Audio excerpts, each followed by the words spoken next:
शुरू हो जाए। Good morning sir. Good morning.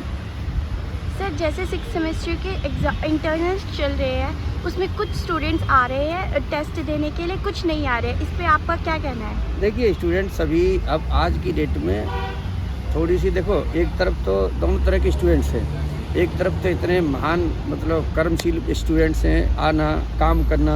अब जैसे फॉर एग्जांपल मेरा एग्जांपल लीजिए, मैंने 4 महीने का पहले उनको अपना टीचिंग प्लान दे दिया था कि मुझे इस तारीख को ये करना है, इस तारीख को ये करना है। तो कहने का मतलब है, आपका क्वेश्चन बिल्कुल ठीक है कि सब बच्चों को जो टेस्ट होते हैं, अब वो पता क्या कहते क्लास में कि जी हमें तो पता ही नहीं। अरे भैया, जब तुम क्लास में आओगे ही नहीं कभी, जब आप टीचर से मिले ही नहीं कभी, तो आपको मतलब फिर तो कोई भगवान ही जाके बताएगा आपके घर में। आप अपने दोस्तों से ही बात नहीं करते हैं। तो कहने का मतलब मैंने 2 टेस्ट लिए थे, तो 2 में से उसमें भी कुछ बच्चे नहीं आए, फिर सेकंड लिया, फिर उसमें भी नहीं आए।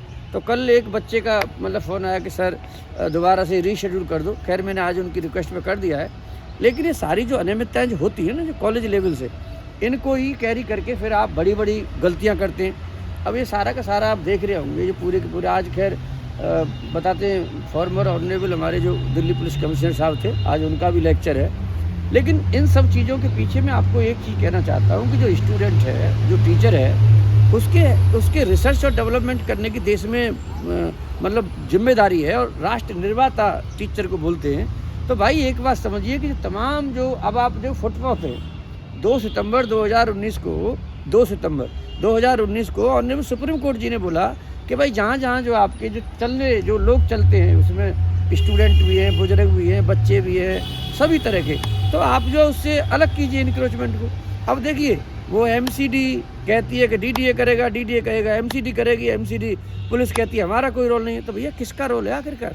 मतलब आप जो गलियां हैं, जो इंटरनल जो रास्ते हैं, उन पे पिलर लगा कर भी कर रहे हैं। तो जो ऐसे जो स्टूडेंट्स होते हैं, फिर जो है जो केयरलेस होते हैं, आगे चल के वो इनमें शामिल न हो जाए, हमें ये शंका है।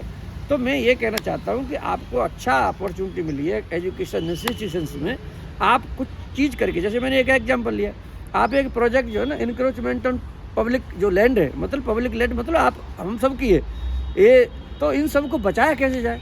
तो आप आज की डेट में पढ़ने का मतलब सिर्फ ये नहीं है कि आपने अपना सिलेबस पूरा किया और आप अपने घर चले गए, आपको एनवायरनमेंट को भी अच्छा करना है। तो इन्हीं शब्दों के साथ में जो बच्चे नहीं आ रहे हैं उनको आना चाहिए और डिसिप्लिन में रहना चाहिए। अगर वो अनुशासन नहीं है, खुद अनुशासित नहीं है, तो समझ लो वो शासन लायक नहीं है, वो कभी शासन नहीं कर सकते, क्योंकि शासन भविष्य में वही बच्चा करेगा जो खुद अनुशासित होगा। थैंक यू, नमस्कार, धन्यवाद।